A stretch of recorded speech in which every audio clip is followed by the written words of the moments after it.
Well, hey, welcome everybody to Don't Get Rusty. This is our October 2022 episode, and it's called Ask an AMP or Getting Wrenched.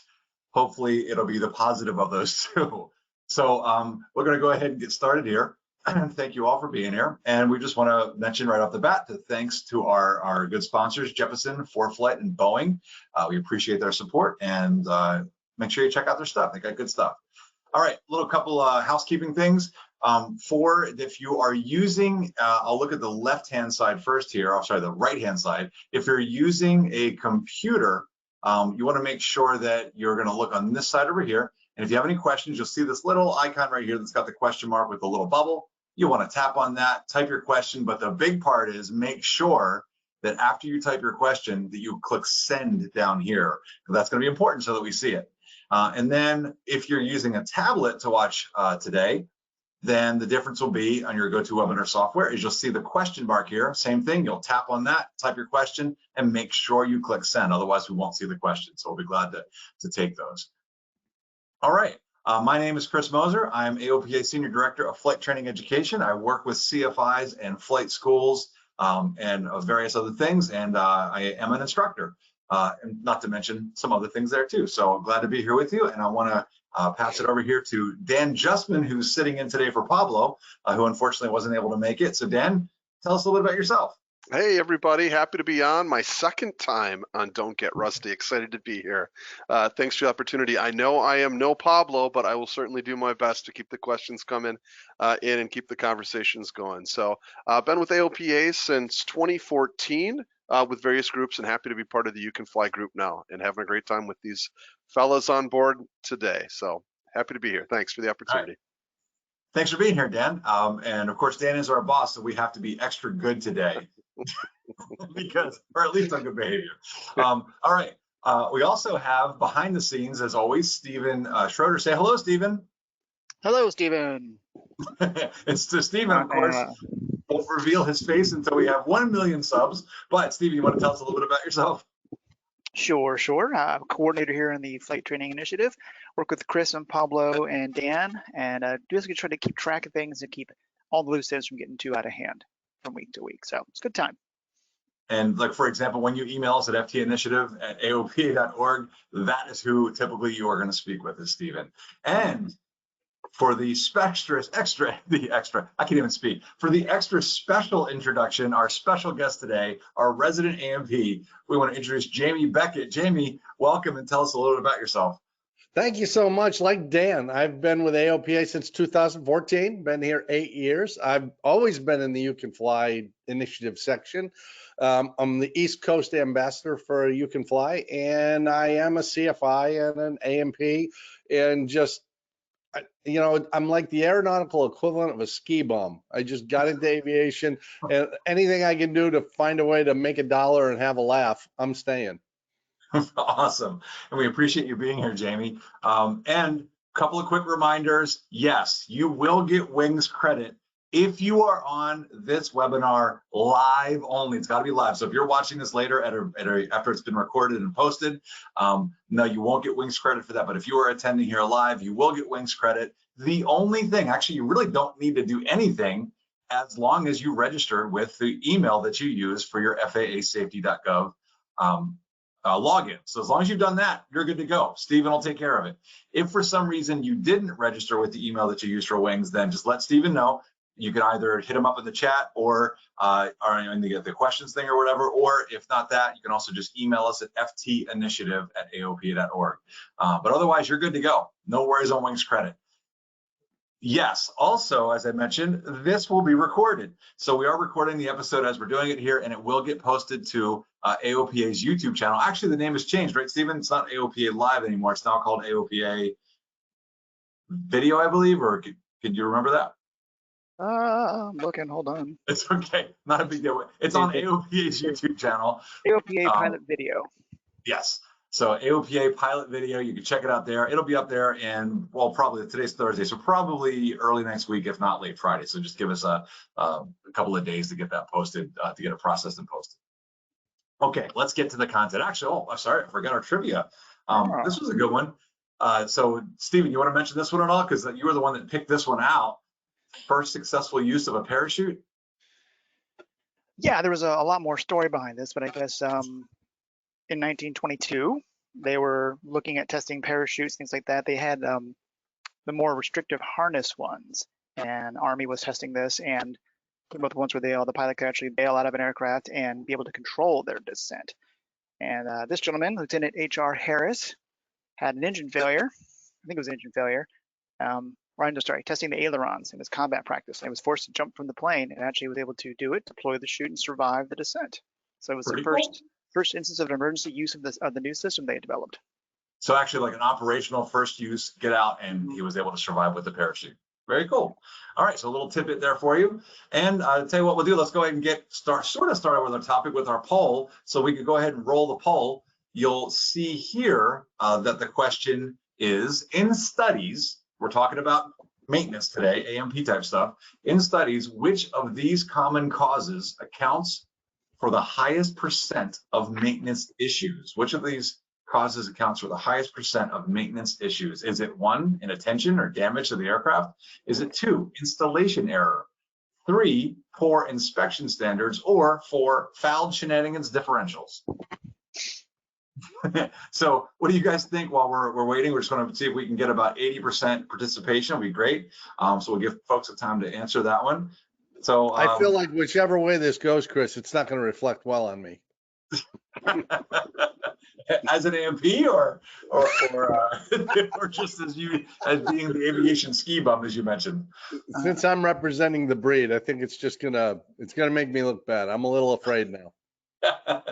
Always worry. What do you think, Dan? Any idea what you think this might be too? Inattention, installation error, poor inspection standards, or fouled shenanigans differentials? I'm just stabbing in the dark on this one. I don't want to discredit the AMPs that may be listening here, but I just feel like installation error, perhaps, maybe it's not them, maybe it's somebody else putting something in on their own. Maybe it's not the things that, it's the stuff that the pilots could put in on their own that maybe affects the aircraft. So I'm just going to say installation error and just beg forgiveness. All right. So we've got some predictions there. Of course, I already know the answer, so I won't reveal, but we have hit the 80% mark. So Stephen, let's go ahead and show the results of our poll and see what the folks are thinking. And so as we can see there, we've got 45% said inattention or damage to the aircraft, 24% on installation, 30% on poor inspection standards, and 1%, as always, we at least have 1% on our fourth or fifth choice, fouled shenanigans differentials, which I like that one. But it turns out, and there's a website we listed down below here, where a study was done, and it turns out it's installation error is the main cause. So that's something to be careful of. So when your airplane gets some work done on it, you really need to inspect it carefully and make sure that you're good to go. Okay, I seem to have, oh, there we go. It's popping back up. See, like GoToWebinar is doing weird things with me too. All right, let's go ahead and let's get into what we're going to talk about today. So what are we covering today? Well, we've got Jamie here with us, and with his perspective, and it's kind of cool. He's both a CFI and an AMP, so he can really give us an interesting perspective. We're going to talk about some of the questions that you folks have given us, and we'll also, of course, be paying attention to anything you put into the questions. So don't forget, send us your questions if you've got something. We'll talk about some pre-flight tips when it comes to maintenance, handling squawks, aircraft ops, documentation, things you might not have known, sort of a catch-all, aircraft owner and maintenance, and then finally, so you'll want to be an AMP, because we actually had a question from the pre-question group or whatever of someone who's actually in AMP school. So let's do this.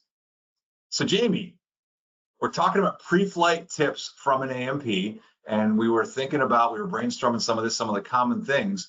Tell us about, from your perspective, of course, being a CFI and an AMP, what's something with prop nicks? That seems to be a common one that I run across when I'm instructing. What's your advice there on what to know there? Yeah, it's likely to happen to anybody at some point in their flying career. You're taxiing along, and it doesn't have to be a grass or a gravel strip. You pick up a piece of fod or gravel or whatever, and it makes a little nick in the leading edge of the propeller. That probably should be addressed at any size. I mean, if it's really, really tiny where you can't really feel it, that's a different thing. But if you run your finger gently across the leading edge of the prop so you don't cut yourself, if you hit something that actually causes resistance, that's worth talking to somebody and having them look at that. The mechanics will do a thing called dressing it. They'll file that down. The challenge though is when something hits that prop, the prop is, even at idle, the prop is moving at a pretty good speed, and it makes an indent and a couple little crater things up around the sides. Those are called stress risers. If you don't address it, you know, that prop is going through an enormous dynamic load as you fly. Not only is it spinning around and creating thrust, but it's acting as a gyroscope. So as you maneuver the airplane, it has stresses on it, and they're all going to center on those stress risers. So that little nick has the potential to become a crack, and that crack has a potential to grow dramatically, and that part of the propeller depart in flight very quickly. I mean, fractions of a second kind of thing. Yeah. And unfortunately, Chris, you know, you probably addressed this from the CFI side. If you lose the part of the prop, there's such an imbalance, you're going to lose the engine. And now the CG is off. That's not great. So that little inconvenience of checking with maintenance about that little nick in the leading edge of the prop, it prevents all kinds of horrendous problems down the road, and it's easy to fix. It's a 10-minute thing. All right, so obviously super important, and yeah, losing the prop and then potentially losing the engine in flight, that's all, as I'm gonna use the technical term here again, bad. That's bad. We don't want that to happen. So yeah, make sure that, so if you're in doubt, have somebody check it out, is what I would think. It's like, if you're worried about it, I know I've been told things like, in the past, it's like by mechanics, you know, saying, oh, if it's bigger than a pencil tip, but if you're worried about it, go get it checked, have them look at it. And I even had them where we go in and grab them and they'll just file it out right then, because it doesn't seem to take very long. All right, how about tire tread? Because this is a common one we see too, because I know we often have a lot of student pilots in our audience. Tire tread, unfortunately, we end up with flat spots and things like that. What's the point at which it's bad enough that it's like, okay, this has to be, we can't fly with it? What do you think there? You know, the general rule of thumb is if you see cord coming through the rubber, because airplane tires are generally recaps. You're not dealing with retreads. You're not dealing with brand new tires all that often. So if you see cord coming through, now you're down to the actual air sac, and you don't want to risk that. That's when you say, yeah, we're going to ground this airplane and change the tire. If you just see, you know, there's not a lot of tread on it, or in some cases, some tires have no tread. As long as there's rubber there, that's good. If you're not seeing cord, it's fine. But I will caution you, Chris. I actually have a picture on my phone of a brand new tire, perfect tread. You still got the little nubbies off it from the mold, and a big old hole from somebody landing with the brakes on. So even a brand new tire, if you use the brakes before touchdown, that's not going to work out.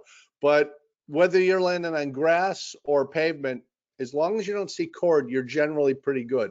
But everything is a gray area, really. There's not too much that's absolutely black and white. If you're uncomfortable and it's your airplane, it's time to change the tires. There you go. In fact, I know I've seen that before, and we had in Arizona, and of course the asphalt was hot, but I remember somebody doing that too and landing in a 172 RG, and they just flat spotted it, and it looked like somebody took a hot knife and just sliced off tread in a big flat thing. But yeah, it's real, and you'll feel it when you taxi from then on. Yes, and it's like that's what it felt like. Yes. So it's a good good advice there. And another thing there, to make sure, because I've seen that more often than not, feet or heels on the ground. I always like to say in something like a 172, not on the brakes. Don't get your toes on the brakes when you're coming into land. Even had a student once that was a new pilot and like new to flying, just in training, and they had seen the airliners land and that puff of smoke that comes off of the tires, and I thought, well, how does that happen? It must be because they have the brakes on. And so they wanted the brakes on when they landed. And luckily I happened to catch that. I looked over because I never would have thought to say that. So now I make it a point to remind people, don't have the brakes on when we're landing. Yeah, just for clarity, that's because you're going from 140 to on the ground. Those tires go from 0 to 140 like that. That's the puff of smoke. It's not brakes. You don't want brakes. Hey, Chris and Jamie, an interesting question came through on the chat. If we can step back to the prop nicks. Sure. A mechanic once told me that I should gently file down any prop nicks. Any danger to the pilot correcting these? that is not one of the preventive maintenance things that a pilot is supposed to be doing. That should be a mechanic, and there should be a logbook entry that it's been dressed. And I think we're going to get to this later, but as long as we're talking about propellers, I'm going to throw this in, Chris, because I'm just an advanced student. Let's go ahead. Even a fixed pitch propeller that you find on a 150, 152, Cherokee 180, those have TBOs too, because over the life of the prop, people are going to dress them, and that changes the aerodynamics. It changes the weight of the prop. The pitch may even change over time. So believe it or not, there's a reason that there's a logbook for the propeller, and you do periodically have to get TBO done on it. You take it to a propeller shop. So it's worth looking in that logbook, making sure when you do your annuals or your 100 hours that you're taking a look at that, because props weaken too. And you don't want, you know, you can have a great engine and a crappy prop, the airplane's not going to fly well. So, and just again, we have a lot of student pilots that are off and on. So for TBO, do you just want to explain just briefly what a TBO is or what that means? Oh, time between overhaul. If you own the airplane yourself, that doesn't necessarily mean anything. You can go past that. But if you're in a flight school, if you're renting the airplane, TBO is law. You cannot go beyond that. So maybe it's an 1,800 hour TBO, 2,000 hour, 2,400 hour. At that point, that engine has to be replaced or rebuilt or go back to the factory to be refurbished. But you can't just keep flying it. There you go. All right, so the next topic we got on here that we were thinking about was oil. And so when you're, and I know that one of the things that you had mentioned when we were kind of doing some brainstorming, prepping for this, was knowing the type of oil. It's important to know the type of oil. Can you explain what your thoughts were there? Yeah, actually, I've been talking to some DPEs, designated pilot examiners, and that's sometimes a question they'll ask. What kind of oil do you use in this airplane? And they often get a blank look back, because you're a student pilot and somebody else was taking care of that, or you're a rental pilot and you're not involved in it. But if you're on a cross country and you go check the oil and you're 2 quarts low, you got to know what to put in.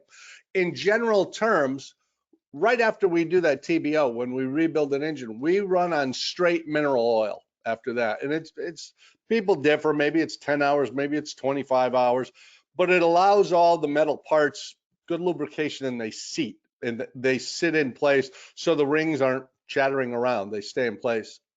After that, we go to another mineral oil, but it's called an ashless dispersant. So it's important to know that, but even knowing what color is the can. Are you down south where I am, where we use straight 100-weight pretty much all year? Or are you in Maine where you're going to use a multi-viscosity oil? Because if you use straight 100 oil in Maine or Minnesota, like syrup. You're not starting again until April. Yeah, it'll be like molasses or whatever. So good to know the type. And if you're not sure, obviously ask the people that are operating it. And you can also look in the POH. You'll find that in the POH. Typically, it'll have the types of oil that are good for that engine. However, it may not say the things like Jamie's talking about. If it just came out of TBO, that ashless dispersant or straight mineral oil, that's usually something you'll be told by whoever's operating the aircraft. Let's go to screws. This is one that I run into all the time with 170. Let me just hit on oil leaks just for a second. Go ahead. Some airplanes just habitually leak. I used to have a Cessna 182. There's always a little puddle of oil right under the nose. It's just the way it is. And it's why we always put those pans with the cat litter in them. But if you're seeing leaks that aren't normal, or if you open the cowl to check the oil and you see oil inside the engine compartment, go talk to somebody. Oil serves a lot of functions. It's much more important than people think. It's not just a lubricant. It also cleans, it also cools. It's absolutely vital to the health of your engine. So if you see a leak of any size that you can't explain yourself, go talk to a mechanic, because nothing gets better on its own. It's just going to get worse. It's coming from somewhere, right? So We've had a question come through on tires that I think actually is a good one. Sorry to kind of jump back into that one though, but I go with round ones, Dan, every time. I'm sticking with the round tire. Excellent choice. And this one made sense to me. I thought it was interesting because I do a lot of maintenance on my own vehicles at home, not an aircraft owner, but you know, my cars and tractors and motorcycles and all that stuff.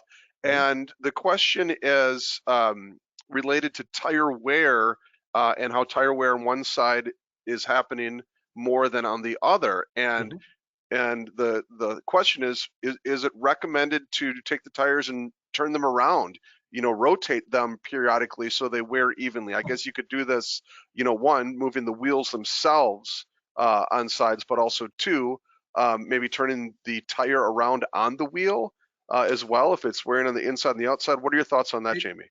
It's not that uncommon. I've seen people do it before, because you're right. Very often the inner part of the tire rides on the ground. The outer edge is a little elevated, so you'll see more wear towards the center line of the aircraft. There are plenty of people who will take the left tire off and move it to the right, take the right tire off, move it to the left, so now it wears the other way. It's not mandatory. A lot of people do it, and frankly, it's a cost savings thing, but I don't see anything horrible about it. So yeah, you can do that. And changing tires, to your point, Dan, about doing your own maintenance, changing tires is something that a pilot can do themselves on their airplane. Just make sure you learn how to do it correctly. Go work with a mechanic the first time, because jacking up an airplane is not like jacking up a car. You've got to know how to do it. I'm working with a bunch of high school kids, for instance, right now on a Champ, a restoration. And the official way to jack up the right tire for a Champ is to get some people on the left wing and pull down on it.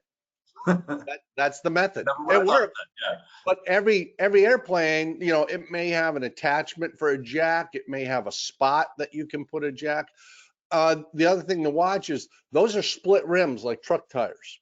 And even though you're dealing with relatively low air pressure, if you don't take the valve stem out, don't just bleed the air off, but literally remove the valve stem so there's nothing holding pressure in there, you might end up going to the emergency room instead of flying, because when you break that seal, it's coming off there in a hurry. Okay, so it's good to know. And in fact, we'll talk a little bit later. I know one of the things we'll mention is this idea of owner-assisted maintenance. But let's go ahead and jump on, because I know we want to keep moving. We've got this screws. Something that I often will see happen is, especially on the cowling of an older 172, a screw will be missing, or you'll see them loose. What should a pilot do there? Yeah, I see that a lot towards the tail flange, that little rounded out part from the tail. You can either replace the screw. It's not structural. It's just a sheet metal screw. And if it's rattling around, you can oversize it. Go to the next size up. So if you had a number 8, go to a number 10. But not a big deal. That is something you can do. If you're not comfortable doing it, ask a mechanic to do it. But that's just holding that piece of sheet metal on. Obviously, if you're missing 4 or 5 screws, that's a deal. But if it's just one screw, you can go ahead and replace that. Cool. All right, easy to do. And then when it comes to doing the pre-flight inspection as well, we mentioned you're always told to check the skin, check the rivets, and sometimes people may have heard you're looking for things that are bent or other things. But what would be some of the things that you as an A&P would specifically be looking for? On the skin, you're looking for something that's asymmetrical. There's a wrinkle on this side and there isn't on that side. And that's not just fabric, metal planes. If you see a wrinkle in a metal plane, something happened there and you want to be aware of it. With rivets and any fasteners, you're looking for something that's loose, or there's a phenomenon called smoking rivets. And you got to be a little careful of this, because traditionally on the right side of the airplane, you'll see a little streak of black coming out of the back of a rivet. That's usually oil residue that's come around, with the spiraling slipstream. But if you're seeing a little smoky trail, black trail coming off the back of a rivet, that suggests that rivet is getting loose. And if they shouldn't ever move, and they generally don't for their entire lives. But if it was driven incorrectly or something that's possible it can happen, that's just something you want to bring to somebody's attention. It doesn't mean the airplane's unairworthy if it's just one rivet someplace, but it is something you want to be aware of, because that's indicative of something's happening. And even in metal airplanes, we think about the fabric airplanes being old-fashioned, but I like them. I still prefer them. Aluminum monocoque structures are absolutely great. They have all kinds of advantages, but aluminum is an amalgam of several different metals. So there is corrosion going on at some level somewhere.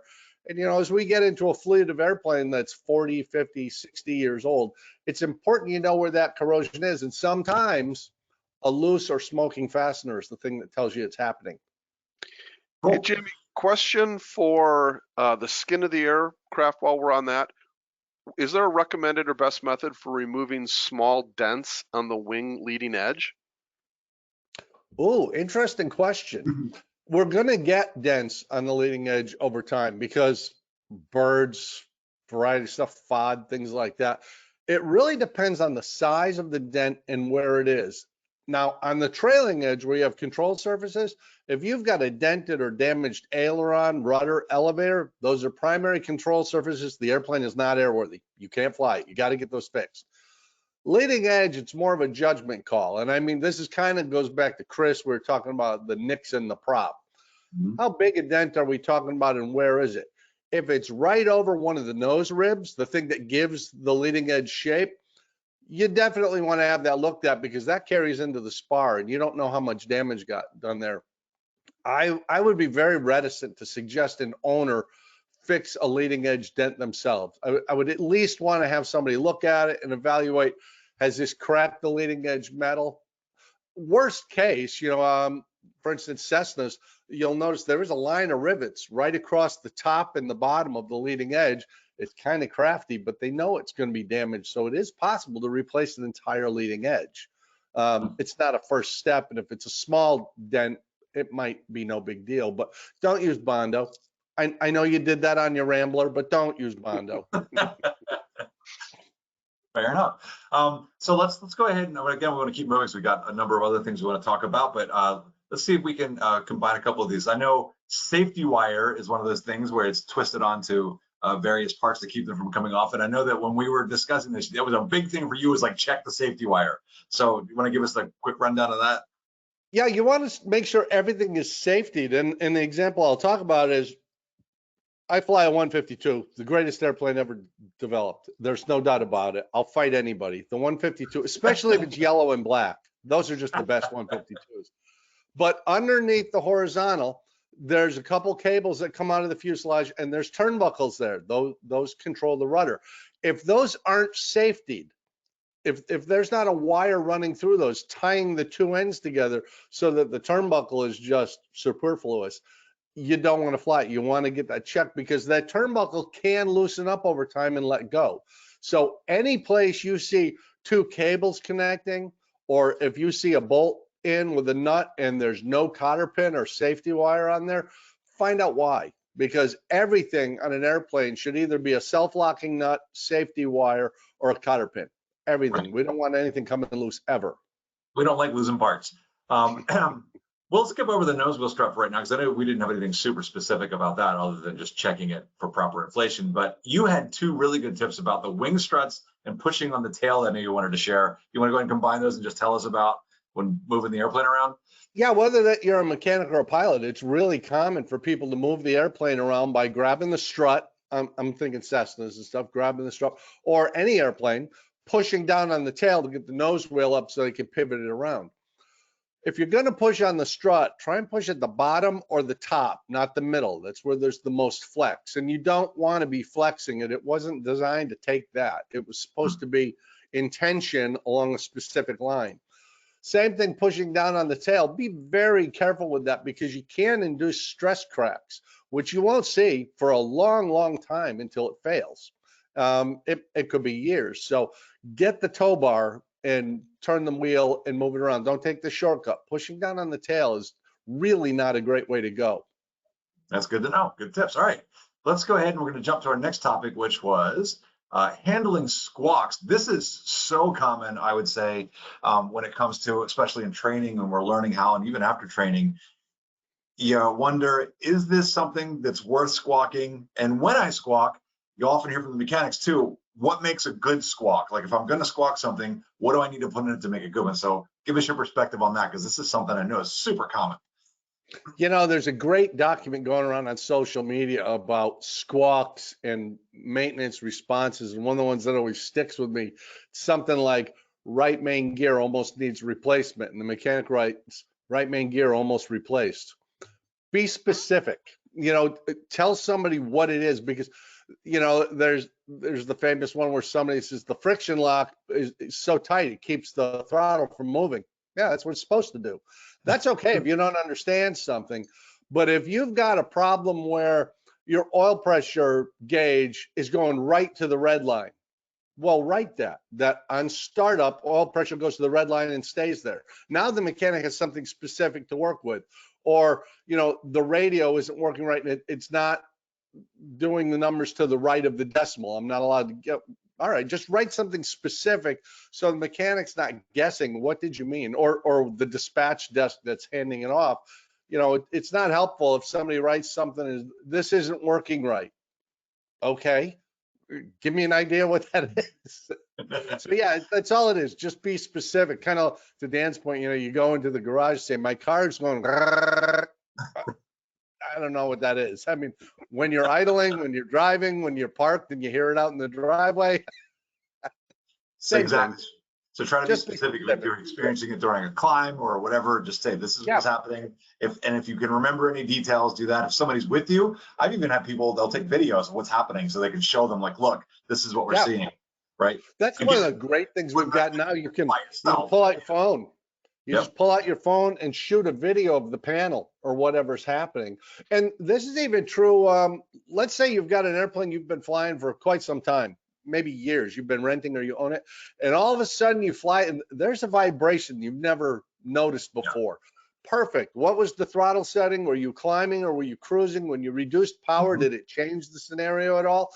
Report that, because it could be an imbalance on the prop. It could be something going on inside the engine. It could be something on the airframe where something's loose and it's grabbing air. So just be as specific as you can so they can trace it more easily and accurately. While we're talking, sorry, Chris. While we're talking about handling squawks, it feels like we're at a spot about rental aircraft. A question came in early on about evaluating the maintenance status and condition of a rental aircraft. So, part of this conversation with squawks is any tips, tricks, advice as to, evaluating the maintenance status of a rental aircraft. Yeah, I actually address this every Rusty Pilot I do. And for those who don't know, the Rusty Pilot is a great 3-hour seminar. It counts as the ground portion of your flight review. But that's a really good question. Pardon me, because most people aren't AMPs. They don't know how to read logbooks, and I'm not trying to belittle anybody. If you're dealing with a rental aircraft or a flying club aircraft, or you're borrowing your buddy's aircraft, it's perfectly reasonable to say, can you show me in the logs that this airplane is legal to fly? Where I see the last 100 hour, I see the last annual, just show it to me. And once okay, it's had an annual inspection, that's good. Because you're not going to figure out how to do an AD search on a given airplane and for all the appliances and all that. But if you ask them to show you the maintenance logs, and remember, there's one for the engine, one for the airframe, one for the propeller. Make sure you see the maintenance logs, everything's good to go. Now you can fly with confidence that you're legal. And if you get ramp checked, yeah, I can show you right where that is. And just as a tip, when you look at maintenance logs, you start with now and go backwards. You don't start at the day it was built, because that's going years and years, multiple books. But yeah, that's a great question, because it does come up a lot. And when I started flying, that never occurred to me to ask some. I mean, I'm comfortable saying, are you really a CFI? Can I see your certificate? And they'll show it to you. Are you really mechanic? Can I see your certificate? There's nothing wrong with saying, can you show me the log and that this airplane's legal to fly? Well, not to mention the fact, as we also talk about in Rusty Pilots, is it is your responsibility by regulation that you're the one that has to know these things. So that said, when it comes to, you obviously addressed the part about what do I want to include in the squawk, but would the advice generally be, if you're worried about it, squawk it. If something seems weird, just squawk it. Yep. Now, so that said, let's jump down to the open squawk. We'll come back to the other part in a second, but to the open squawk part, an open squawk, and just for our student pilots out there, an open squawk would be, I've squawked something, and typically in like schools that I've been in before, they'll have, if that open squawk or squawk happens, they will address it. The mechanic will look at it and they'll either say, yes, we're going to fix that right now, or we're going to wait till inspection to fix that. But sometimes, some places you may go, there'll be a squawk sheet and they'll have the things written there and nobody will address it. Can you tell us what's the guidance there when it comes to, if there's a squawk sheet, you see one that's clearly squawked, but nothing's been done, is it okay to go fly that airplane? Yeah, it's a good question, and it's actually addressed in the regulations. It's 91.213, and you're specifically looking for subsection D. It's about what is okay to fly with. And basically, in a nutshell, because I'm not Pat Brown, I'm not reading you the FARs, but what you're really looking for is, and let's just assume we're talking about Part 91 daytime flying. There's a list of required equipment, and if you'll pardon me, I actually wrote it down so I don't forget anything when I'm under the stress of doing this webinar. You need to have an airspeed indicator, an altimeter, a magnetic direction indicator, which is a classy way of saying compass, a tachometer for each engine, an oil pressure gauge for each engine. If you've got a liquid cooled engine, it needs a temperature gauge, an oil temperature gauge for each air cooled engine, a manifold pressure gauge if it's an altitude engine, a fuel gauge that indicates the quantity of fuel in each tank. And by the way, by regulation, that only has to be accurate when it says empty. And a landing gear position indicator if it's got retractable. So if you get in the airplane and it's got 2 navcoms and number 2 doesn't work, that's okay. A radio is not required equipment. You can go with that. If you get in the airplane and the VSI doesn't work, okay, that's not a required piece of equipment. If you get in the airplane and you're going down the runway for takeoff and the airspeed never comes alive, abort. That's an illegal airplane. You got to get that fixed. Now, luckily, there are solutions to this. There's a couple options. You can remove the part. Let's say it's the VSI, the vertical speed indicator. It's not working. You're allowed to fly with it, but you don't have time to fix it right now. You can have it removed from the airplane. Of course, that means you have to amend the weight and balance because something's come out, and you have to placard it that it's in up, that space, it's or you can just man, first day with the new mouth and it's not working at all. It's all right. You can deactivate it, which in case of a VSI, there's nothing to do, and just placard it as inoperative. Now, we've all flown, CFIs have all flown planes that have something in them that says inop. That's not a permanent fix. At some point, that goes in for a 100-hour or an annual. You've got to deal with it. You can't just fly something that's inop forever. You don't have to fix it. Remove it, amend the weight and balance, and make a logbook entry. But if it's going to stay in the airplane, at some point, you got to fix it. That's kind of a long-winded way, but you know. Yeah. And in fact, what I wanted to do is I wanted to address, I saw Eric, who was in the audience, had a question too about MELs. So what you want to do is if an airplane, there's a thing, an MEL, minimum equipment list, some airplanes will have, that's a thing that's done with the FAA. So you'll know if you've got one of those. But typically, as Jamie already mentioned, under 91.213, it's Part D, subsection D, it's for aircraft that don't have an MEL, and it gives you a 4-step procedure on what to look for to see if that equipment is required. And we've got the 4 steps basically on there. We actually did this in more detail in a previous episode. But so the basic idea is you're going to check what Jamie already mentioned, 91.205, which is altimeter flames and flaps and all the stuff for the minimum requirements. You want to check the POHs or the airplane flight manuals equipment list that's in there. It'll show things that are required. And then you also, these are the ones that I think people often don't know as much. Airworthiness directives, there could be an AD that requires it, or you also need to check the air type certificate data sheet, which you can find by just, I Google that type certificate data sheet, and it go to the FAA website, you look up your airplane and it'll have that there. So there are those 4 steps. But here's the one, Jamie, I wanted to throw you a question. Was, for an older airplane, are there older airplanes that maybe don't have that equipment list in the POH? And what do you do in that case? Or do you, and you may not know the answer, I don't know. Well, no, actually, you know, I don't do tomato flames. I'm not smart enough for an acronym that long. So I just have a mental image of the panel of a Piper Cub, because I love Piper Cubs. Everything there is required. There's nothing there you don't have to have. So if I have the same equipment that's in that Piper Cub, I'm good to go.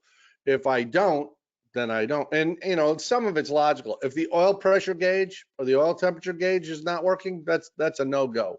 But let me touch on, you mentioned type certificate data sheet. So let me just touch on that for a second, because since I think it's 1958 or something, when the FAA started mandating this sort of thing, the type certificate data sheet is a list of all the equipment and parts and things in the airplane, including the types of rivets they use, that's used on that particular airplane. And if you want to replace something, it has to be on the type certificate data sheet, or you have to buy a supplemental type certificate that amends that. So a good example would be, say you own a T-Craft, really cool old T-Craft, fabric covered. Taylor Craft actually coming too, right? What's that? Is that a Taylor Craft as well, or is that different? Taylor Craft. Yeah. Yep. Okay, got it. Really cool high wing, neat little airplane, and it's fabric covered. So you get to the part where you got to fabric cover it. Well, when it was built, they used grade A cotton or Irish linen and nitrate and butyrate dope, which is not a great choice anymore. There's a lot better choices. Maybe you want to go with the Stewart systems. Maybe you want to go with polyfiber, whatever. You're going to buy an STC, a supplemental type certificate, to use the materials and solutions that that particular method uses. And now you're legal to cover the airplane.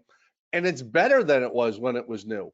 But, you know, this is why now we've got the ability, we can put in G5, so we can get rid of our vacuum pump and the airplane is better. You know, 15 years ago, we couldn't do that. If you had a 1956 airplane and the airspeed indicator died, you had to go get that airspeed indicator. You couldn't put in something newer, better, because the STC didn't exist yet. Kind of long-winded, I'm sorry, but it's important to know that. And we'll get back to the supplemental type certificate a little later when we get into documentation. And I know we're just trying to watch our time. We've got about 19 minutes that we wanted to do just to get to the official end. But we did one person asked, they said, if regs say it's this is Kevin asking, regs say for inoperable equipment to deactivate and placard it, remove it. What if you can't deactivate it? Is it okay to placard it and leave it in? In other words, placard it, put it in operative and so on. And you kind of answered that question already, which is yes, you can do that. But I wanted to bring up the point, you made this point, we were discussing this too, if you placard it in operative, there is a time limit when that has to be taken care of. You want to explain that? Yeah, you can't just go on and on and on. You know, at the next annual, everything's got to be working right. So, and assuming it's your airplane, it's not a rental. If it's a rental, it's going to be at the 100-hour. You're going to have to address it then. Either fix it, replace it, or remove it. You're going to have to do one of those things. And as to that question about deactivating it, if it's an air pressure thing like a VSI, you don't have to clamp a line. It's just part of a system. But if it's electrical, you can switch it off. You can pop the breaker. You can pull the fuse. There's always a way to deactivate something. You don't want to leave an electrical device that's not acting right powered up, because now you've got the possibility of fire and all that. And I've even done things where I carry tape with me in my flight bag just for that reason, and I'll write an operative on it, and then I'll tape it over the switch or do things and cover up the thing so I don't see it. That way it makes it very clear. All right, let's go ahead and go to the next one, because I know we got some questions coming in. I want to give time for that later. So during taxi and run up, some of the things we wanted to know is that, when it comes to leaning, we were talking about, should you lean for taxi? What happens if you get too aggressive with your leaning on the ground? Do you want to just tell us a little bit what your thoughts are there, Jamie? Yeah, when we're dealing with Franklins and Continentals and like them, it just doesn't pertain to Rotaxes because they've got a different system. You know, you're dealing with an air-cooled engine which cools itself at low RPMs through excess fuel because it doesn't have enough airflow. So it's a very rich mixture, and it can foul the plugs, which causes all kinds of problems. So I'm a big fan of very aggressive leaning on the ground, because you're not going to be on the ground for a long, long time. But lean it out really well before you taxi around and all that sort of thing. Richen it up again to do your run up, but you don't want to be starting it and running for 15, 20 minutes, just full mixture, because it really loads up. And remember, we've got 2 spark plugs per cylinder, usually one on the top, one on the bottom. Fuel has mass, so it tends to sink to the bottom, and that rich mixture turns to carbon and it coats the spark plug, and those bottom spark plugs can have a tendency to foul. That means when you do your mag check, something's wrong, and now it becomes a whole thing. So it's really well worth it. And you know, Chris, you and I have talked about this. People have a fear of leaning, at least a certain number of them. The worst thing that can happen is you overlean and you start to hear the engine die. Just push it back in. It catches immediately. As soon as you reintroduce fuel to it, you're good. You're not going to ruin anything. Just lean on the ground if it's appropriate for your airplane, and you'll be better off. And the one little tip too that we often see, I know you've seen it as well, is like, we'll lean it. I like to lean it out really well for taxi. But if you go to put the throttle in and all this stuff, it's you leaned it, just put a little extra mixture and you leaned it too much. That's okay. You know, actually, there's a tip on that when you're doing the run up. If you forgot to enrich it again and you pull on the carb heat and you're expecting an RPM drop, you'll see an RPM rise. That's because carb heat is a richer mixture. It's hotter, less dense air, more fuel. If you see an RPM rise when you pull on carb heat, you're too lean. Right, there you go, because you're mentioning, yeah, exactly. So what about when we're doing that run up too? You already kind of mentioned the idea of the mag check. When you're doing the mag check, one of the things, of course, we want to look for is the mag to drop. But one of the key things is, that maybe not everybody pays attention to, is the difference between them. You want to explain that? Yeah, you know, we've got two ignition systems in the airplane, left mag, right mag. They're both feeding one set of spark plugs, and that's why we have two per cylinder. It's redundancy, and we want that. But running on one system is not as efficient as running on both systems. So when we intentionally go from both mags to left mag, we should see a drop. Make a note of how much that dropped, just a little mental note. Then go back to both and go to the other mag. You should see a similar drop. If that drop is 100 or 150 RPMs apart, there's a problem. Timing's not right, something's wrong. That should get addressed because you're not really developing full power. I have a friend who once had an airplane and was doing run-ups, and they were seeing no drop at all. Now, this is not somebody who's a mechanic, but they're a good pilot. They weren't seeing any RPM drop at all. And when it went into annual, they realized, oh, it's not wired right. You're only running on one mag. So if you're not seeing a drop at all when you do that mag check, that means something's wrong. If you're seeing a difference in the drops, one's dropping 75 and one's dropping 150, that's an issue. I've got a question about leaning, which I think is very timely with all the fuel issues happening with unleaded fuel. Is, do you need to lean with unleaded fuel? Is a question that came through. It's not really a lead issue. The lead is in there for a variety of reasons, primarily to up the octane level. It's really a question of the richness of the fuel air mixture, which stoichiometric mixture 14.7 to 1. You know, we say 15 to 1, but 15 parts air, 1 part fuel. The air-cooled engine is going to cool itself at low throttle settings with excess fuel. So it's not really the lead, it's the richness of the mixture.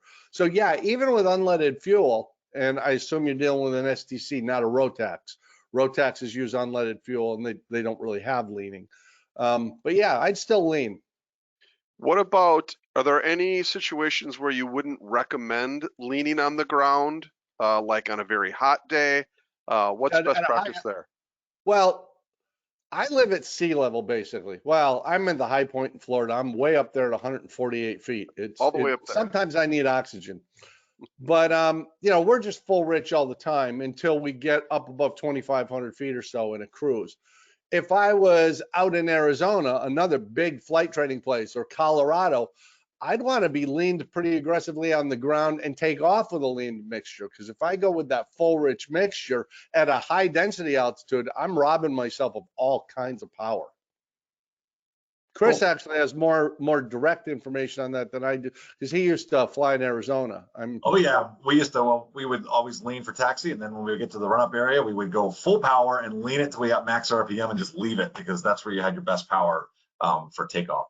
So I tell you what, I know we're getting short on time, and I wanted to make sure we hit a couple of these other topics. So I'm going to jump ahead to talk about shutdown, which is a key one, a little safety one we wanted to mention there. So let's go ahead and do that with the P lead check. Can you explain something we can do there to help keep everybody on the ground safe?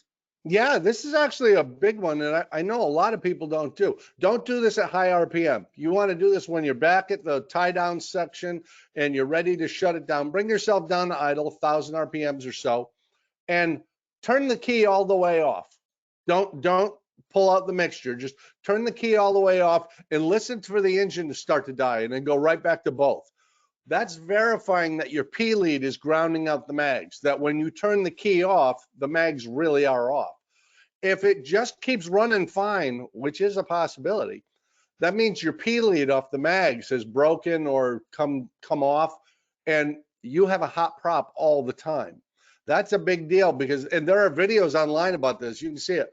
There are times where people move that prop 2 or 3 inches, and the impulse coupling just happens to catch, and it starts. And if you're in a hangar or between the prop and a wall when that happens, man, your day's gonna suck. Yeah, exactly. So be careful not to mention somebody else that wouldn't even know that was going on. All right, we've already talked a little bit about the supplemental type certificate, the general idea that when you want to install something that was not originally put in that airplane, so like an upgrade, for instance, you got to have the STC. But also in that paperwork when you're doing it, it's important to see a form, the 337. Jamie, you want to just tell us, and we're running out of time. We got about 10 minutes, so I want to just try to hit some highlights here of some of these different topics. But you can tell us a little bit about that 337? Sure. If you're making a major repair or alteration, say your engine mount cracks and you have to get it welded, that's a major repair or alteration. You're going to have to file a Form 337. Your mechanic knows all about it. It has to be signed by an IA, an A&P with inspection authorization. You can't do that yourself. But whenever you do recovering an aircraft, replacing the engine on an aircraft, anything that's truly major, whether that's a repair or a modification, an alteration, you have to have a Form 337, and that stays with the logs of the airplane for the life of the airplane. Jamie, what about an instrument was changed, like the attitude indicator was replaced with a glass version? Is an STC required for that? That is, well, yeah, if it's experimental, no. But if it's a certificated airplane, Part 23 airplane, yeah, that is going to require an STC, and the avionics shop can handle that for you because that's going to be a requirement. But yeah, you're going to have paperwork on that to show it happened, and there has to be a logbook entry. And just speed things up, Chris, we never put a logbook entry in as, you know, I put in a new radio the way my Uncle Bob told me to do it. And you'll see IAW a lot, right, in accordance with this page of that manual, this paragraph. I did it the way the manufacturer said to do it. That's really critical because just like pilot and command is responsible for the safety of the flight, the A&P, the person doing maintenance, is responsible for the safety of the aircraft and that it's done correctly. Remember, the beginning of this was installation errors are one of the leading causes of issues. So we want to make sure we do everything in accordance with the appropriate paperwork. Hey, Jamie, I'm seeing some of the questions in the audience, so I want to definitely defer to these folks, and we will hang around after 1 o'clock and we'll answer questions. But some of these folks are just a couple I'm seeing are ones that were submitted. So the first one, we'll do the P lead steps again. If it's okay with you, Sheila, we'll do that. We'll get to the end of the hour here. But the one was about the Ammeter checks. There was that and the hesitation. We had those listed and we didn't necessarily talk about them. So the first one with the Ammeter, the person says, will you be able to go back and discuss Ammeter checks? I had submitted a question, was hoping it would be addressed on my Ammeter check. So like, could you talk about the tips you had about checking the Ammeter? Well, from the pilot's perspective inside the airplane, the Ammeter is generally a relatively small gauge. It's usually relegated way over to the side, and they may have a very small swing. It may be almost imperceptible. Normally when you start up, because you've used so much battery power, pardon me, you'll see it swing to the left, to the negative side, because you're discharging a lot. Then hopefully it will go slightly to the right, to the positive side, before it centers again. That's normal. There's very often a low voltage light as well. But you know, I had an airplane once that had almost no motion on the ammeter, and I was heading out on a flight one day and it went way negative right after I started. And something's clearly wrong. When I took it to the shop, turned out somebody had wired the ammeter backwards. That was normal. It was just showing me a charge after starting, but it was wired backwards. And because it's a DC circuit, it doesn't care which way it's flowing. It's just going to show you what it shows. Was that helpful at all? I think so. And I was just going back to look for the specific question we had on the ammeter. So maybe, who was it? That was Jackie. Jackie, if you want to, maybe I was looking for your question, but I couldn't find it again there in just in this moment here. So maybe if you can type that specific thing you were looking for, hopefully that answered it. How about hesitation though? If we have hesitation during taxi or during run up, that's typically, we kind of talked about this already. It's typical of you're probably leaned too much. So if you're going to put the throttle in, the engine starts to stumble and more than likely you've leaned it a little too much, just enriching it. Any other thoughts on hesitation there that I'm missing potentially? No, it's, you know, it's air and fuel and spark. So if you're normally running well and you're taxing, it's missing, but it runs well the rest of the time. Yeah, you probably leaned it out too much, or could be your air filter's clogged, but generally you'll get something closer to a backfire with that. I do want to add one thing though for Jackie's ammeter thing. If you're the crafty type, Voltage is tested in parallel. That's why you'll go to both battery terminals. That's parallel. So you're seeing what the voltage is. Amperage is tested in series. So if you actually want to know what's going on in your ammeter, you can take your tester, remove one side of the lead, touch one side of the tester, the other side of the meter, and it'll tell you what the amperage is going through there. Cool. So what we're going to do is we're going to default to, we've got about 5 minutes before our official end, and then for the wings credit and all that good stuff for those that are here live, and then we'll answer questions afterwards. But I'm going to just hit the slides, and I'm going to hit the ones that we had specific questions from the audience. So the other one on here is determining aircraft total time when you have a gap in the logbooks. This was a question submitted by our audience earlier. So can you tell us about what to do if you have that situation? Cry. Because there is no way, I mean, if you've got missing logbooks, there's no way to know what the total time really is. It's often a factor when you buy an airplane, because an airplane with missing logs, even if it's some of the logs, that affects the sales price because there's additional work you have to do. If you ever find an airplane with no logbooks at all, that doesn't mean you can't fly that airplane, but at the annual, you have to comply with every AD that's ever been issued on that airplane or any of the appliances. So you can bring it back. It's just like if you lost your pilot logbook, your last 8710, that's your total time. Whatever was on that 8710, that's what you have to work with, and you can build from there. But yeah, if you've got missing logs, there's no way to know how much time is actually on that airplane. To some people that matters, to some people it doesn't. But you can make it airworthy and safe and legal to fly in any case. Very cool. All right, what I'm going to do is, again, I'm going to go and default to the ones that were submitted ahead of time, because some of these were ones that we had also brainstormed as well that we thought might be interesting. So I'm going to jump to this one. We had a bunch of questions submitted. Now, one default I want to give before we start talking about this, we had a number of people asking very specific questions about, I've got this going on with my airplane, how do I fix it? And unfortunately, without Jamie being there and on the ground looking at it and examining it, there's no way for him to be able to accurately answer that. So we're not going to be able to do that for you, unfortunately, but we can answer some of these general ones. And so one of the things that I was remiss in saying, we do have a handout that's got 2 links on it. And one of the things that's here is how to find a good mechanic. We have a really great article on AOPA on how to find a good mechanic if you're looking for one, especially if you own your own airplane. So check that out. And the general idea being, maybe you want to give us the super, because these other 3 I want to make sure we give time to talk about. But can you give us the short answer of how to find a good mechanic or what to look for? You know, my preferred method is to talk to other owners on the field and say, who do you use? Why do you like them? Do you feel like you get good service? Do you think it's fair pricing? Those are all reasonable things.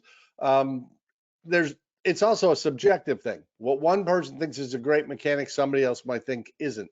So it's really a judgment call. But when you're buying an airplane and you're doing that pre-buy, never use the owner's mechanic.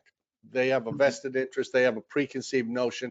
You want to hire your own mechanic. And there's nothing rude about that. That's a reasonable thing. But yeah, I just, much like picking a flight instructor, go talk to people who use that mechanic and use that shop and find out what their opinion is. Cool. I'm going to go again, default to the ones that were submitted by our audience. So the next one is the 3rd one down, experimental owner. We had somebody who was an experimental owner, and they wanted to know, are they allowed to install new wheels, tires, brake pads? Are they allowed to adjust their mag timing and that sort of stuff? What's the situation with that?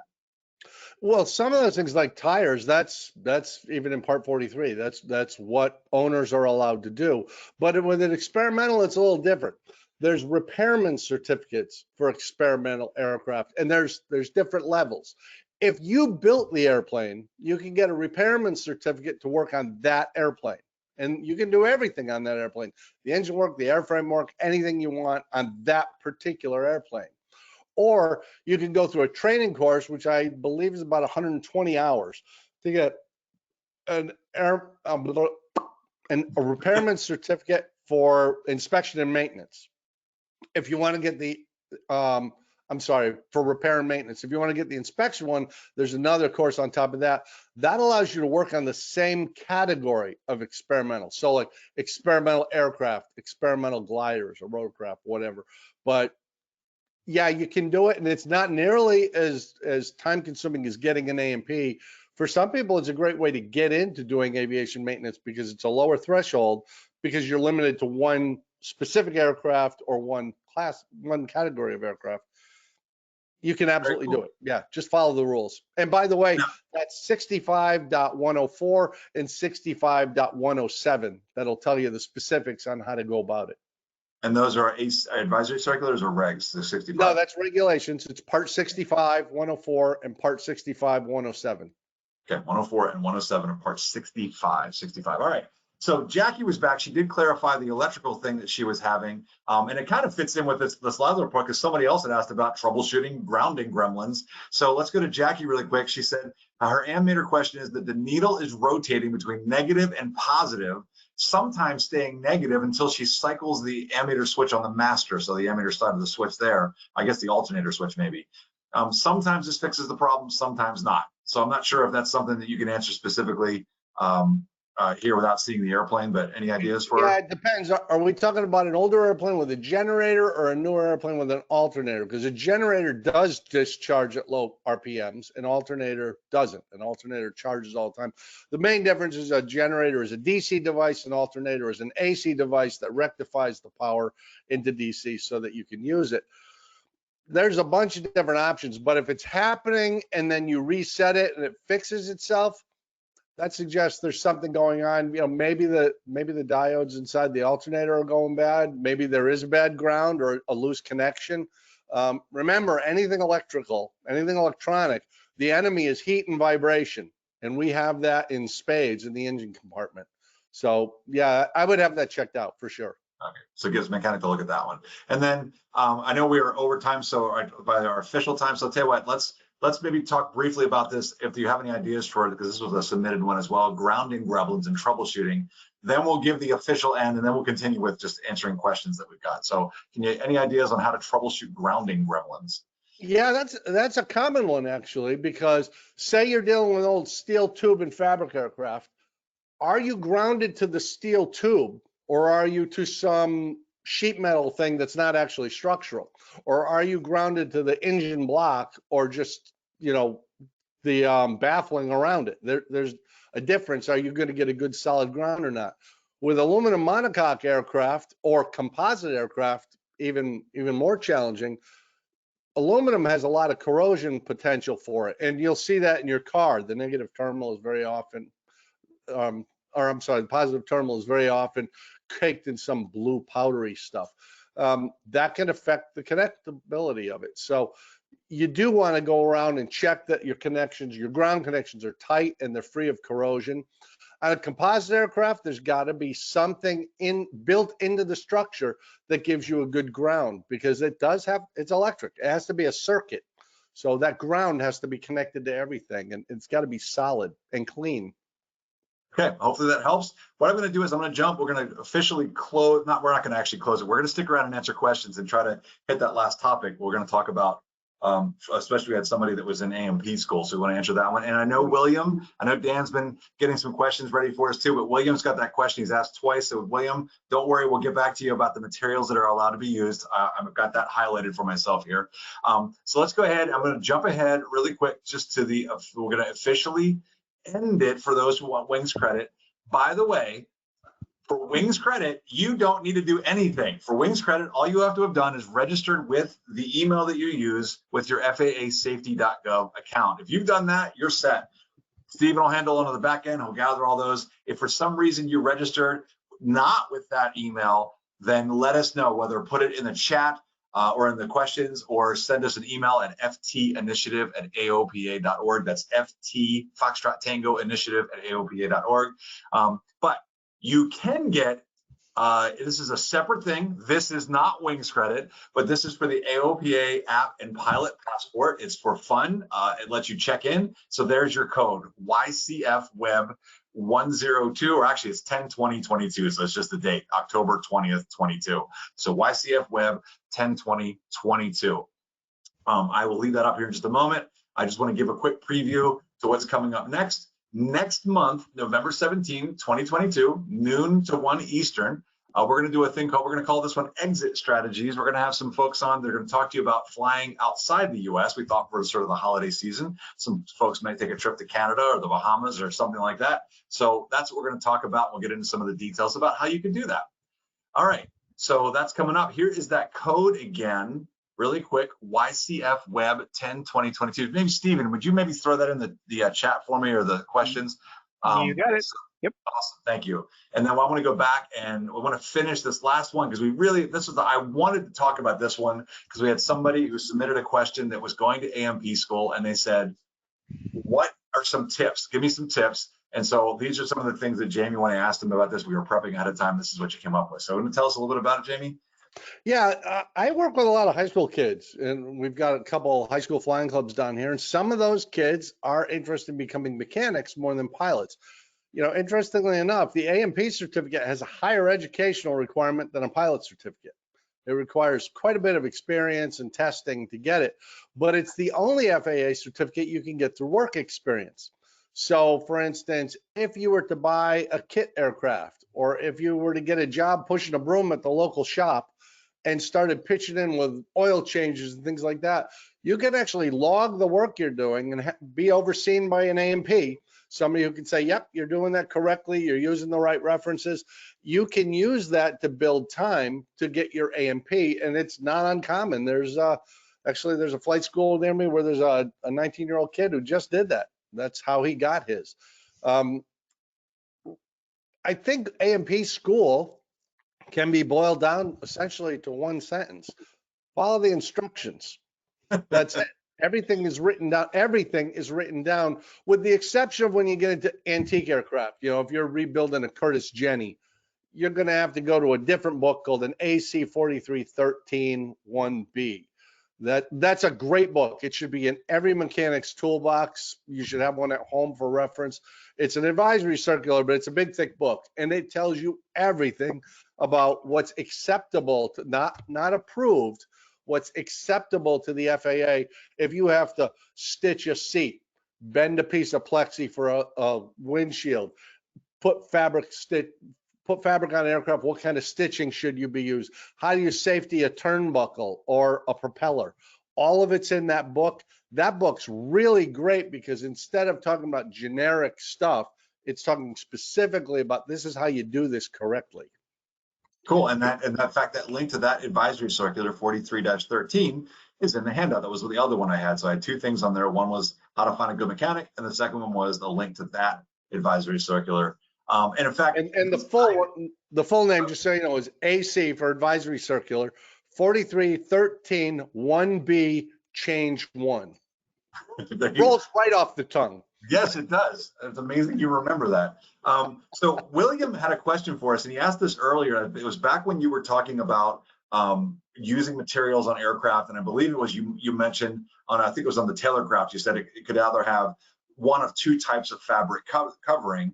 And you said, unless, because that's what's listed on the type certificate data sheet. And he referenced it looks like a reg here. I'm not sure. It might be part 43. I'm not sure. But he said all materials used to make repairs to fabric covering must be of a quality at least equal to the original materials. Workmanship repair methods made in the manner that will return the fabric. Let me see if I can come up to its original airworthy condition. So I guess his question earlier on was, is that an allowance that if you can't find those specific things, you find something that is very close? Is that okay? Is that what the FAA is saying here? Yeah, actually, that's exactly it. That's why you're buying an STC. The person who owns the STC has already proven to the FAA this meets or exceeds the standard of the type certificate data sheet. So in the case of fabric covering, just using that as an example, we used to use grade A cotton or Irish linen, and we use nitrate and butyrate dopes to tighten it up. It's very flammable, and we don't grow that kind of cotton anymore. If you remember when you were a small child, Chris, you could buy like 34-inch jeans and then put them in the wash and they would shrink to 31. That doesn't happen anymore because we don't grow that long-grain cotton. Dacron is a man-made fabric, which works really well, and we don't need to shrink it with the dopes. We can shrink it with heat. You calibrate an iron, you put it on, and you just pass an iron of a specific temperature over it, snugs right up. It's great. As long as you protect it from UV, it has an infinite life. So the STC holder, Stewart, or the variety of other things out there, polyfiber and those, they've already proved to the FAA this is as good or better than the original. So when you buy the STC, you can use that system perfectly confident the IA is signing it off because you use the right stuff in the right way. All right, and I That's got one also, more. by the way, the thing that allows us to put Garmin G5s in place of some of our vacuum instruments, so we can get rid of our vacuum pump. Buys us a couple pounds. It's lighter, it's more reliable, but Garmin got an STC to prove this is better than what's on the type certificate data sheet. And the FAA says, okay, now you can make that change, provided you bought the STC. And there were two questions that just popped up. One was somebody asked earlier too, just a follow up to that. They were just, I want to confirm for them, and I forget their name, but it was basically, if you replace something like the G5 with a G5 or something like that, they were asking, do you have to have an STC to do that? And of course, the answer is Well, if you've yes. already got the STC, you're just replacing a damaged unit. That's, you make a logbook entry. I think what they mean is the upgrade. If you're making that upgrade, you've got to have the STC that says it's okay for that aircraft. Yeah, you can't just put it in because you got a good deal on one. And you will notice that the same device for the experimental market is priced very different than the one for the certificated market because it doesn't come with the STC. You don't need it on the experimental side. You do need that whole paperwork trail for the certificated side. Yep, that makes the extra money. All right. And then the last one, because I know I want to let Dan bring up some of the ones he found, but it was because somebody, and shoot, what was it? Oh, the P leads. Somebody had asked about doing the P lead process again. And then there was the follow-up, which was, so maybe go through how you do the P lead check. But then they asked, if you turn the prop backwards, does that prevent it from causing a problem with that kickover? So in other words, like we talked about turning it through. So if you turn it backwards, that's okay. Is that okay to do that to the airplane? No, if you have a broken P lead, you shouldn't touch the prop at all because there's a thing called an impulse coupling. And it's basically a spring because you can't, the starter won't spin the prop fast enough, the engine fast enough to really start because we've got a very old fashioned ignition system, the mags. The impulse coupling is that clicking you hear when you run the prop, you hear that clicking. It's a spring that's winding up and then it releases and spins really quickly. That allows it to start. And you'll notice whether you spin forward or back, that impulse coupling is still connected. So you don't want to mess with that at all. If the P lead's broken, don't touch that prop because it could start. So even turning it backwards isn't necessarily going to protect you. Yeah, and if you've got a Rotax, if you turn the prop backwards, you're going to need to do an engine teardown. So because Rotax, you have to burp it for the oil system. Yeah. But it's very, very important. If you don't know which way to turn a prop on a Rotax, don't turn it. Because if you turn it backwards, it pumps fuel into places, pumps oil into places oil shouldn't be, and now you're looking at a teardown. It's a very expensive mistake. And would you just remind us again that the P lead part, how do you do it again when you're doing your shutdown? When you're at the end of your flight, you get back to the tie down area and you're all tidied up and you're ready to shut down. It's okay to have your electronics, your avionics master off. Instead of pulling out the mixture, just leave it in. Turn the key to off and make sure the engine starts to die and then go right back to both. It'll fire right up again. If you do that at a high RPM, it'll cause a backfire and you don't want that. But at idle, it's okay. If the engine starts to die with the key in the off position, that means your P leads are good. If it doesn't start to die, if it just keeps running, your P leads are disconnected or they're not giving you a solid ground. So, and that's what it does. The P lead grounds the mag so it won't give you good ignition. And of course, turn off the avionics before you do that as well. Yeah. Yeah.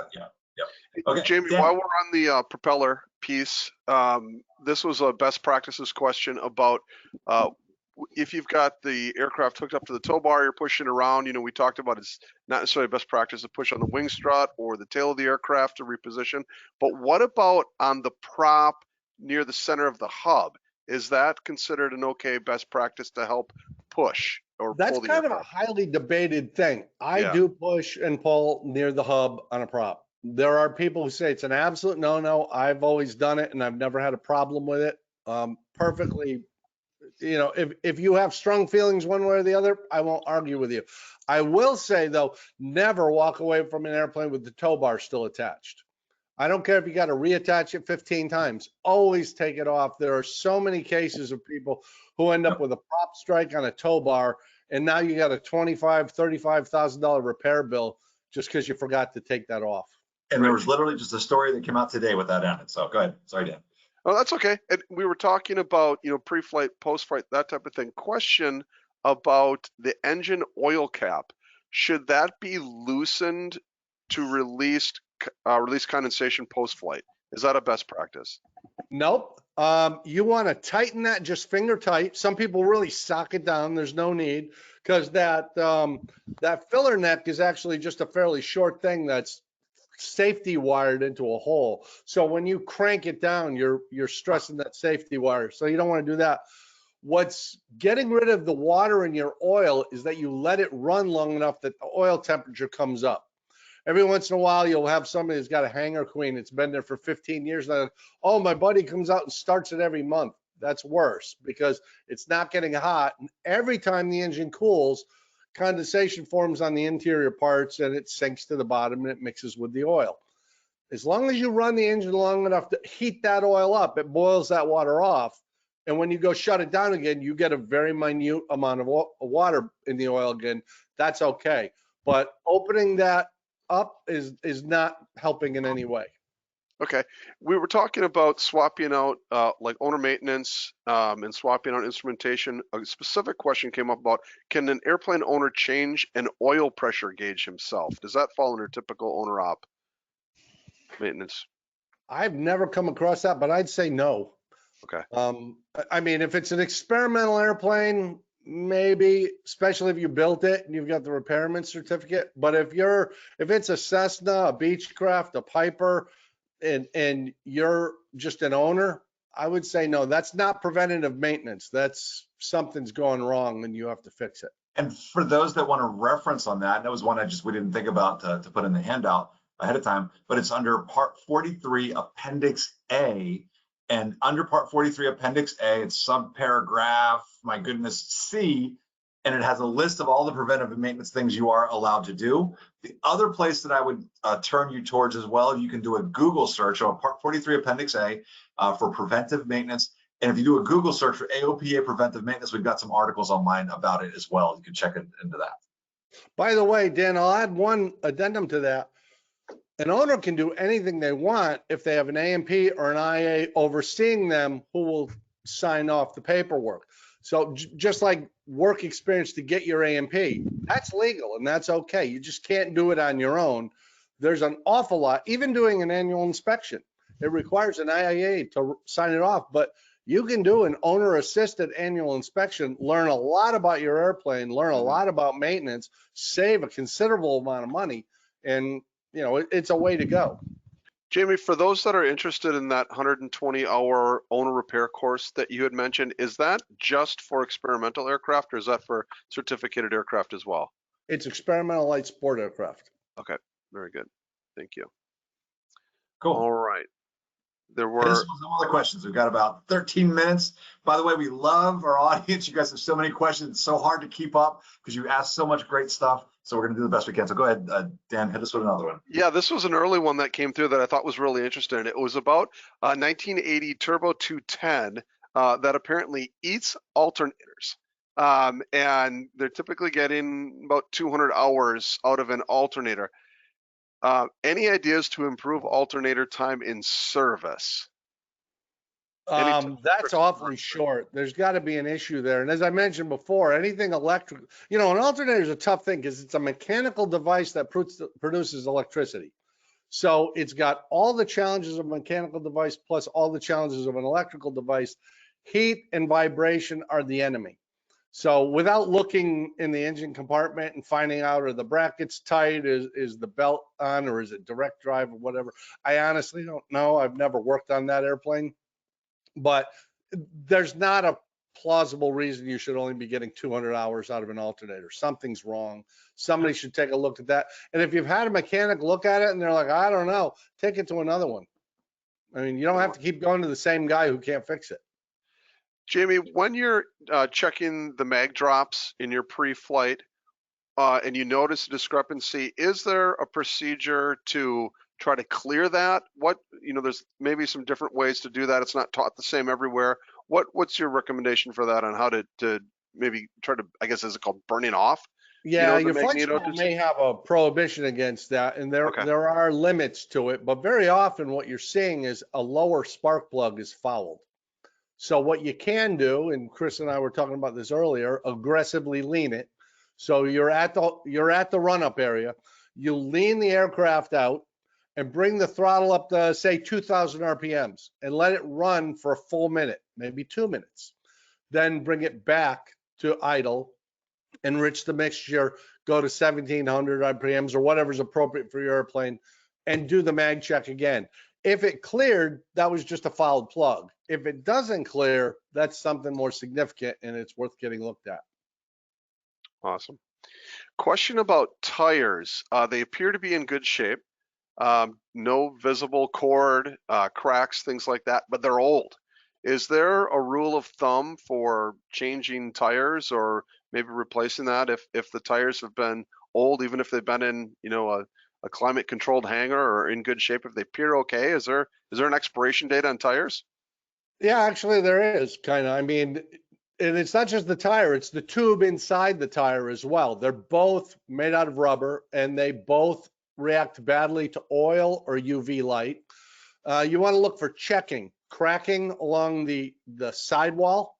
If you see cracking, that's a pretty good indication. If it's really nice and in good shape and you don't see any checking, that cracking, it holds air well, then it's a judgment call. But if there's anything that gives you pause, you know, let's remember when we land an aircraft, even something like the mighty 152, we're touching down at highway speeds. If something goes wrong there, it's going to be a fairly dynamic experience. So given the option, I'm big on don't cheap out. Fix it if you're concerned about it. Because if you're concerned about it, that now becomes a distraction while you're flying. Because you're thinking about something other than flying the airplane. That's just my thing. It's not regulatory. If you're comfortable with the tire, if it holds air, you're good. But if you're worried about it, do something about it. Sure, that makes sense. So how about for a new aircraft owner, any recommendations on an amount of money to set aside for preventative maintenance and unexpected maintenance, future maintenance, things that could pop up for them? You know, that's a really good thing. This is what I've always done.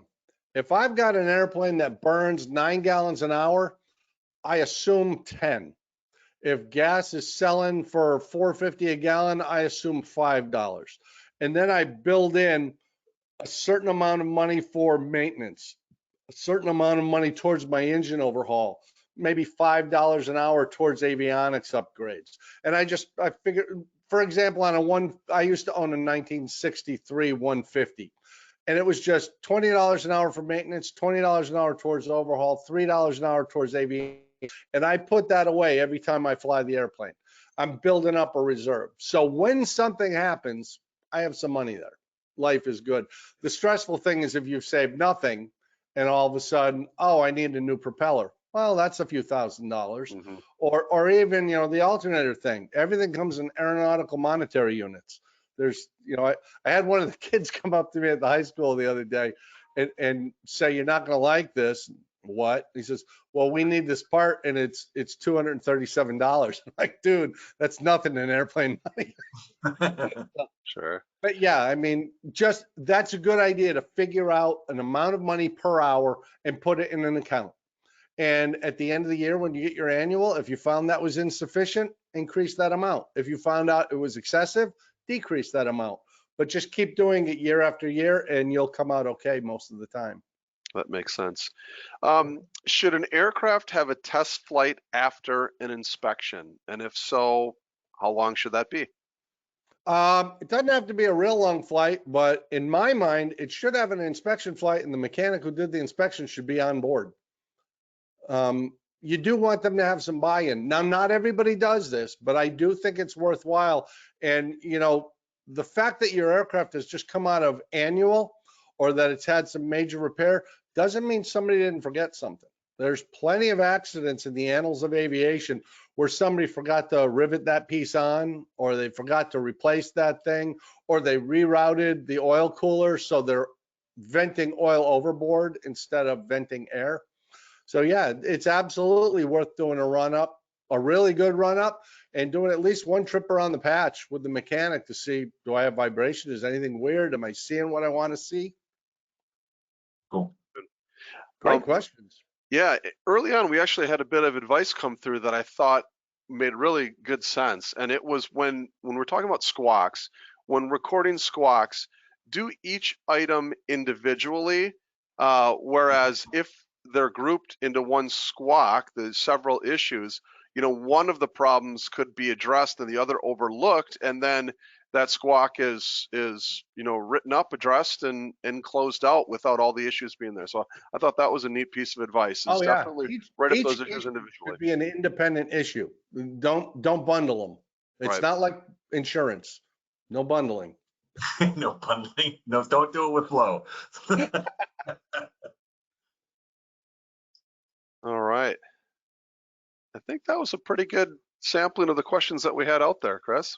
Okay, I know this, and I'm sorry because I know I've been watching and trying to answer some as I'm going. Just so many questions. You guys are awesome, and we appreciate it. But it's hard for us to keep up. So we appreciate you being here. And please let us know. It's like you can email us at ftinitiative@aopa.org. And if you'd like to hear us do this again or have Jamie back on and do more with ANP, Ask an ANP, we'll be glad to do that if he's willing. Yes, Jamie? I have one. I see there's a question from David Dickens here about, I sometimes get a quick chirp of the tires on making a smooth landing in our 150, Cessna 150, with no apparent side load. What causes this?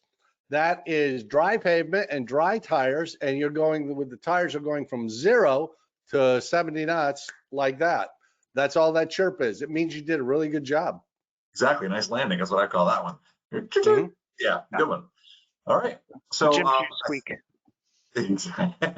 So yeah, squeaker, right? So with that, we are going to call it. We appreciate you all being here. We will, this has been recorded and we will get that set to go. We appreciate you guys sticking around. And anyway, thanks so much. Thanks, Jamie, for being here. Thanks, Dan, for filling in for Pablo. And we will see you next month. Again, I'll click on that real quick. There, oh, that's the one. Next month, November 17th. So I think it's the week before Thanksgiving, if I'm not mistaken. Exit strategies, taking a flying trip outside the US. So we hope to see you then and appreciate you being here. Thanks, everybody.